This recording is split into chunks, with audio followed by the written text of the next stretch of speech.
Mamlaka ya Rufani ya Zabuni za Umma ni taasisi inayojitegemea chini ya Wizara ya Fedha iliyoundwa kwa mujibu wa Sheria ya Ununuzi wa Umma namba 10 ya mwaka 2023. Kwa mujibu wa sheria hiyo, PPAA imepewa jukumu la kupokea, kusikiliza malalamiko na rufaa na kutolea maamuzi hizi rufaa na malalamiko zinazotokana na michakato ya ununuzi wa umma pamoja na rufaa zinazotokana na kufungiwa kwa wazabuni kushiriki katika michakato ya ununuzi wa umma na mamlaka ya udhibiti wa ununuzi wa umma yani PPRA. Ndugu mgeni rasmi, katika kutekeleza jukumu lake la msingi kama ilivyoainishwa katika Sheria ya Ununuzi wa Umma ya mwaka 2023 pamoja na kanuni zake, PPAA kwa kushirikiana na Wizara ya Fedha, Ofisi ya Mwanasheria Mkuu wa Serikali na taasisi zinazohusika na usimamizi wa ununuzi wa umma hapa nchini iliandaa kanuni za rufaa za ununuzi wa umma za mwaka 2025 zilizochapishwa na kutangazwa kwenye gazeti la serikali tarehe 31 mwezi wa kwanza 2025 kupitia GN namba 65/2025. Moja kati ya maboresho makubwa yaliyowekwa na kanuni hizo ni takwa la kuwasilisha malalamiko na rufaa kupitia mfumo wa kielektroniki wa ununuzi wa umma yani NeST, hatua ambayo inalenga kuongeza uwazi, ufanisi na urahisi wa usimamizi wa mashauri katika sekta ya ununuzi wa umma. Ndugu mgeni rasmi, kutokana na maboresho hayo, PPAA kwa kushirikiana na PPRA imekamilisha utengenezaji wa moduli na kuanza kutumia moduli ya usimamizi wa rufaa na malalamiko yani Complaint and Appeal Management Module katika mfumo wa kielektroniki wa ununuzi wa umma tangu mwezi Februari 2025. Ndugu mgeni rasmi, tangu kuzinduliwa kwa matumizi ya moduli hii, kumekuwepo na mageuzi chanya katika namna taasisi za umma kwa kushirikiana na PPAA zinavyopokea, kusajili na kushughulikia malalamiko na rufaa kutoka kwa wazabuni wanaoshiriki katika michakato ya ununuzi wa umma. Kwa sasa malalamiko na rufaa zote zinawasilishwa na kushughulikiwa rasmi kupitia moduli husika ndani ya mfumo wa NeST, hatua ambayo kama ambavyo nimetaja awali inaongeza uwazi, ufanisi, urahisi na ufuatiliaji wa mashauri. Ndugu mgeni rasmi, kuanza rasmi kwa matumizi ya moduli ya kupokea na kushughulikia malalamiko na rufaa kumeleta manufaa kadha, ikiwemo pamoja na kuokoa muda. Wazabuni hawahitaji kuja Dodoma kuleta malalamiko yao, wanaweza wakaingia katika moduli na kuwasilisha.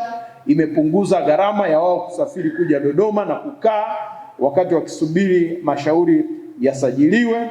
Imeongeza ufanisi, imeongeza pia utunzaji wa kumbukumbu. Nyaraka hazipotei kwa sababu zikishawasilishwa zinabaki katika mfumo, lakini pia imeweza kuleta nafuu kwa wazabuni kufuatilia hatua ambazo rufaa zao zimefikia, jambo ambalo linaongeza uwazi. Ndugu mgeni rasmi, ili kuwawezesha wadau wa ununuzi wa umma kutumia moduli hii kwa urahisi, PPAA imeendelea kutoa mafunzo ya matumizi ya moduli ya usimamizi wa malalamiko na rufaa ndani ya mfumo wa NeST katika kanda mbalimbali hapa nchini, ikiwemo kanda ya Pwani, kanda ya Ziwa, kanda ya Kaskazini, kanda ya Nyanda za Juu Kusini, kanda ya Kati na pamoja na mikoa ya Lindi, Mtwara, Njombe, Iringa na Dodoma.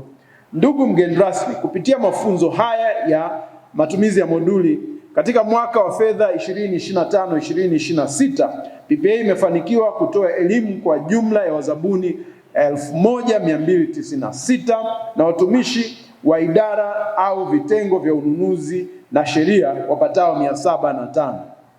Ndugu mgeni rasmi, aidha katika kutekeleza azma ya serikali ya kuwawezesha vijana na makundi maalum, PPAA imeendesha mafunzo ya kuwajengea uwezo wa kudai haki zao katika michakato ya ununuzi wa umma kwa vijana wapatao 878 katika mikoa ya Dodoma, Dar es Salaam, Mwanza na Mbeya. Ndugu mgeni rasmi, PPAA ina mpango wa kuendelea kuboresha moduli ya kuwasilisha na kushughulikia malalamiko na rufaa katika mfumo wa NeST kwa kuiunganisha na mfumo wa kielektroniki wa mahakama ili kurahisisha upatikanaji wa taarifa pale maamuzi yanayotolewa na PPAA yanapopelekwa Mahakama Kuu kwa ajili ya mapitio. PPAA inatarajia kutekeleza zoezi hili katika mwaka wa fedha ujao. Ndugu mgeni rasmi, lengo la kuunganisha mifumo ni kuwasogezea wananchi huduma stahiki kwa wakati kama ilivyosisitizwa katika Dira ya Maendeleo ya Taifa 2050 ambayo inahimiza uwekezaji katika matumizi ya TEHAMA ili kuwasaidia wananchi kupata huduma kwa haraka, uwazi na ufanisi zaidi. Ndugu mgeni rasmi, mafunzo haya yamewahusisha washiriki ambao ni vijana, makundi maalum na wafanyabiashara. Kupitia mafunzo haya, washiriki watajengewa uelewa kuhusu fursa mbalimbali zinazopatikana katika zabuni za serikali, namna bora ya kushiriki katika zabuni za umma kwa ufanisi, haki za wazabuni katika mchakato wa ununuzi wa umma, pamoja na taratibu za kuwasilisha malalamiko na rufaa. Ndugu mgeni rasmi, mafunzo haya yanatolewa na wataalamu wabobezi kutoka PPAA, PPRA, Ofisi ya Rais ya Maendeleo ya Vijana pamoja na benki za CRDB na NMB.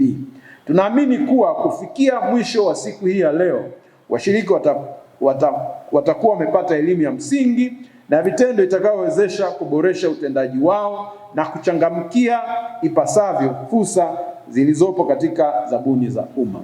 Baada ya maelezo hayo mafupi, naomba sana nikukaribishe rasmi ili uweze kuhutubia hadhara hii. Karibu sana Mheshimiwa Mkuu wetu wa Mkoa wa Dodoma.